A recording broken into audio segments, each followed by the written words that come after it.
Biblia 365. Día 334. Libro de Primera de Corintios. Capítulos del 14 al 16. Capítulo 14.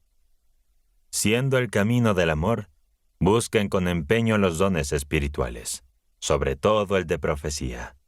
Porque el que habla en lenguas no habla a los hombres, sino a Dios, pues nadie lo entiende. En espíritu dice misterios. En cambio, el que profetiza habla a los hombres para su edificación, exhortación y consuelo. El que habla en lenguas se edifica a sí mismo, pero el que profetiza edifica a la iglesia. Quisiera que todos ustedes hablaran en lenguas, pero aún más que profetizaran. El que profetiza es superior al que habla en lenguas, a menos que interprete, para que la iglesia reciba edificación. Ahora bien, hermanos, si voy a ustedes y hablo en lenguas, ¿en qué les ayudaré si no les hablo con revelación, conocimiento, profecía o enseñanza? Las cosas inanimadas que producen sonidos, como la flauta o el arpa, si no hacen sonidos distintos, ¿cómo se sabrá lo que tocan? Si la trompeta no produce un sonido claro, ¿quién se preparará para la batalla? Así también ustedes, si con la lengua no producen palabras comprensibles, ¿cómo se entenderá lo que están diciendo? Se hablará al aire. Es cierto que hay muchas lenguas en el mundo y ninguna carece de significado. Pero si no entiendo el significado de lo que dicen, seré un extranjero para el que habla, y el que habla será un extranjero para mí. Así que, ya que ustedes desean fervientemente los dones espirituales, procuren abundar en ellos para la edificación de la iglesia. Por lo tanto, el que habla en lenguas debe orar para que las interpreten. Si yo oro en lenguas, mi espíritu ora, pero mi mente queda sin fruto. Entonces, ¿qué haré? Oraré con el espíritu, pero también oraré con la mente. Cantaré con el espíritu, pero también cantaré con la mente. Si ustedes bendicen en el espíritu, ¿cómo podrá alguien que no entiende decir amén después de la acción de gracias? No sabrá lo que ustedes están diciendo. Es cierto que dan gracias a Dios, pero el otro no recibe edificación. Doy gracias a Dios porque hablo en lenguas más que todos ustedes.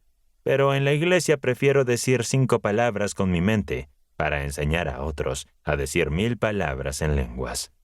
Hermanos, no sean niños en la manera de pensar, más bien sean niños en malicia, pero en su manera de pensar sean adultos.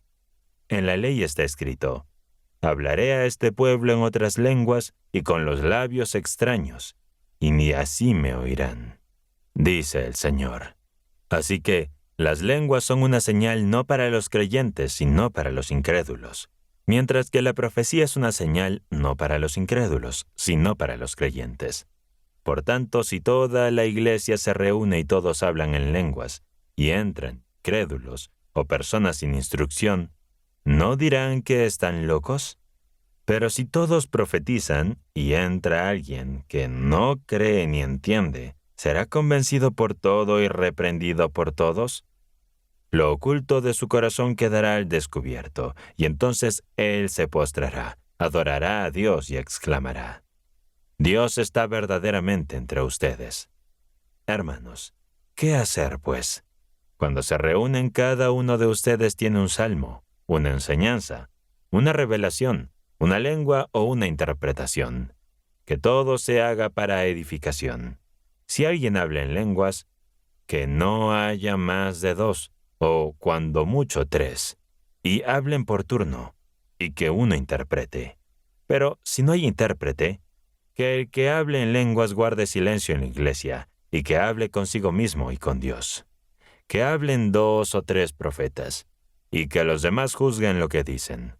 Si a alguien que está sentado le viene una revelación, que el primero se calle. De esa manera todos ustedes pueden profetizar en turno, para que todos aprendan y sean alentados. Los espíritus de los profetas están sujetos a los profetas, porque Dios no es Dios de confusión, sino de paz. Como en todas las iglesias de los santos, que las mujeres guarden silencio en las congregaciones, pues no se les permite hablar. Más bien, que estén sumisas, como dice la ley. Si quieren aprender algo, que pregunten en casa a sus maridos, porque es indecoroso que una mujer hable en la congregación.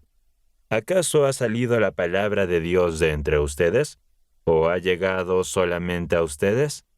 Si alguien se cree profeta o posee dones espirituales, reconozca que lo que les escribo es mandato del Señor.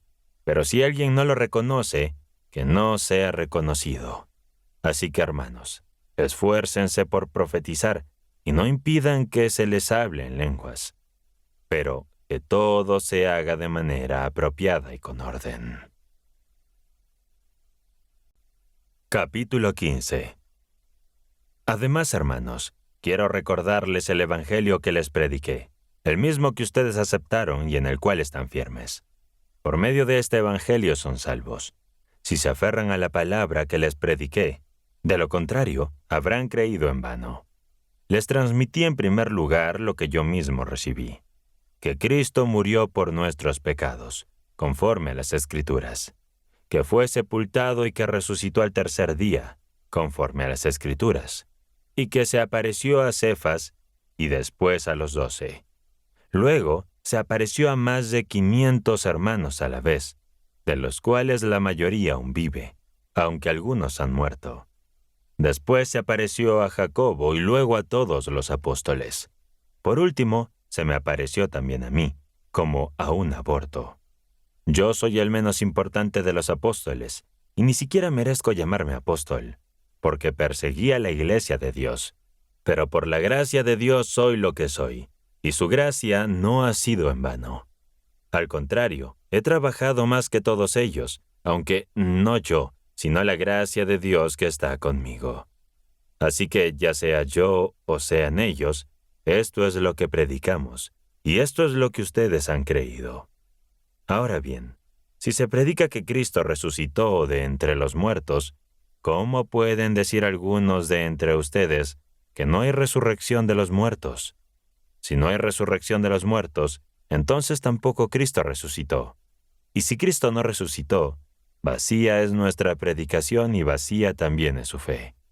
Además, somos hallados falsos testigos de Dios, porque hemos testificado que Dios resucitó a Cristo, lo cual no hizo si es cierto que los muertos no resucitan. Porque si los muertos no resucitan, tampoco Cristo resucitó. Y si Cristo no resucitó, su fe no tiene ningún valor. Todavía están en sus pecados. Entonces los que han muerto creyendo en Cristo están perdidos. Si nuestra esperanza en Cristo se limita solamente a esta vida, somos los más dignos de lástima de todos los hombres. Pero Cristo ha resucitado de entre los muertos y ha sido las primicias de los que han muerto. Pues así como por un hombre vino la muerte, también por un hombre vino la resurrección de los muertos. Porque así como en Adán todos mueren, también Cristo en todos serán vivificados. Pero cada uno en su debido orden. Cristo las primicias, luego los que pertenecen a Cristo cuando Él vuelva. Luego el fin, cuando Cristo entregue el reino a Dios el Padre, después de haber destruido todo dominio, autoridad y poder. Porque Cristo tiene que reinar hasta que Dios ponga a todos sus enemigos bajo sus pies. El último enemigo que será destruido es la muerte. Porque Dios ha sujetado todas las cosas debajo de sus pies. Pero cuando dice que todas las cosas han sido sometidas a Él, es claro que se exceptúa aquel que sujetó a Él todas las cosas. Y cuando todas las cosas le sean sometidas, entonces también el Hijo mismo se sujetará a aquel que sujetó a Él todas las cosas, para que Dios sea todo en todos. De lo contrario, ¿qué harán los que bautizan por los muertos? Si los muertos no resucitan en absoluto, ¿por qué bautizan a las personas en lugar de ellos? ¿Y por qué nosotros estamos expuestos a peligros a cada momento? Ciertamente, hermanos, por la gloria que en cuanto a vosotros tengo en Cristo Jesús, nuestro Señor, todos los días enfrento peligros de muerte. Si en Efeso luché contra fieras como hombre, ¿qué ganancia obtuve? Si los muertos no resucitan, entonces comamos y bebamos, porque mañana moriremos. No se dejen engañar. Las malas compañías corrompen las buenas costumbres. Vivan de manera prudente y no pequen. porque algunos de ustedes no conocen a Dios. Lo digo para avergonzarlos, pero alguien podría preguntar, ¿cómo resucitarán los muertos? ¿Con qué tipo de cuerpo vendrán? Necio. Lo que siembras no cobra vida, menos que primero muera. Y lo que siembras no es el cuerpo que será, sino solo una semilla, quizás de trigo u otra semilla. Pero Dios le da un cuerpo como Él ha decidido, y a cada semilla le da su propio cuerpo. No toda carne es igual. Uno es la de los seres humanos, otra la de los animales, otra la de los peces y otra la de las aves. Hay cuerpos celestiales y cuerpos terrenales, pero la gloria de los cuerpos celestiales es una, y la de los cuerpos terrenales es otra. El sol tiene una gloria propia, la luna otra y las estrellas otra. De hecho, una estrella se diferencia de otra en su esplendor. Así también es con la resurrección de los muertos. Lo que se siembra en corrupción, resucita en incorrupción. Lo que se siembra en debilidad, resucita en poder. Lo que se siembra como cuerpo natural, resucita como cuerpo espiritual. Hay un cuerpo natural y hay un cuerpo espiritual. Así también está escrito. El primer hombre, Adán, se convirtió en ser viviente. El último Adán, Cristo, en espíritu que da vida. Sin embargo, lo espiritual no es lo primero, sino lo natural, y después lo espiritual. El primer hombre es de la tierra, terrenal. El segundo es del cielo. Los terrenales son como el primer hombre, los celestiales son como el segundo hombre. Así como fuimos semejantes al hombre terrenal, así seremos semejantes al hombre celestial. Esto digo, hermanos. La carne y la sangre no pueden heredar el reino de Dios, ni lo que se corrompe puede heredar lo incorruptible. Les revelo un misterio. No todos moriremos, pero todos seremos transformados. En un instante, en un abrir y cerrar de ojos, al sonido de la trompeta final, pues cuando suene la trompeta, los muertos resucitarán incorruptibles, y nosotros seremos transformados, porque lo corruptible tiene que revestirse de incorrupción, y lo mortal de inmortalidad. Y cuando lo corruptible haya sido revestido de incorrupción, y lo mortal haya sido revestido de inmortalidad, entonces se cumplirá la palabra que está escrita. La muerte ha sido vencida con victoria. ¿Dónde está, oh muerte, tu aguijón? ¿Dónde está, oh sepulcro, tu victoria? El aguijón de la muerte es el pecado y el poder del pecado es la ley. Pero gracias a Dios que nos da la victoria por medio de nuestro Señor Jesucristo. Así que, queridos hermanos, manténganse firmes e inconmovibles. Trabajen siempre con entusiasmo en la obra del Señor, sabiendo que nada de lo que hagan para el Señor es en vano. Capítulo 16. En cuanto a la colecta para ayudar a los santos, hagan ustedes lo mismo que he ordenado a las iglesias de Galacia. Cada domingo, cada uno de ustedes ponga aparte en su casa lo que puede dar, según la prosperidad que Dios le haya concedido. Así no habrá necesidad de hacer colectas cuando yo vaya. Cuando yo llegue, enviaré a Jerusalén a los que ustedes hayan designado con cartas de recomendación, para que lleven su ayuda. Y si vale la pena que yo también vaya, iré con ellos. Por ahora me quedaré en Efeso, hasta después de la fiesta de Pentecostés. Después iré a visitarlos, pues tengo planeado pasar por Macedonia. Y tal vez me quede con ustedes algún tiempo, si el Señor lo permite. Pero por ahora me quedaré en Efeso, porque se me ha presentado una gran oportunidad para hacer un trabajo importante, aunque hay muchos que se oponen. Cuando llegue Timoteo, trátenlo bien y no lo desprecien, pues él está trabajando, al igual que yo, en la obra del Señor. Así que nadie lo menosprecie. Ayúdenlo a venir a mí, porque lo estoy esperando con algunos hermanos. Acerca del hermano Apolos, hice todo lo posible para que fuera a visitarlo con los otros hermanos, pero no quiso ir en este momento. Sin embargo, irá cuando tenga la oportunidad. Vigilen, manténgase firmes en la fe, sean valientes y fuertes. Hagan todo con amor. Les ruego, hermanos, que reconozcan a la familia de Estéfanas como las primeras convertidas en Acaya y dedicadas al servicio de los santos. Sujétense a ellos y a todos los que trabajan y se esfuerzan en el servicio. Me alegra la llegada de Estéfanas, Fortunato y Acaico, porque ellos suplieron lo que ustedes no podían hacer. Han reconfortado mi espíritu y el de ustedes. Reconozcan a personas como ellos. Las iglesias de Asia les envían saludos. Aquila y Priscila, junto con la iglesia que se reúne en su casa, les envían muchos saludos en el Señor. Todos los hermanos les envían saludos. Salúdense los unos a los otros con un beso santo.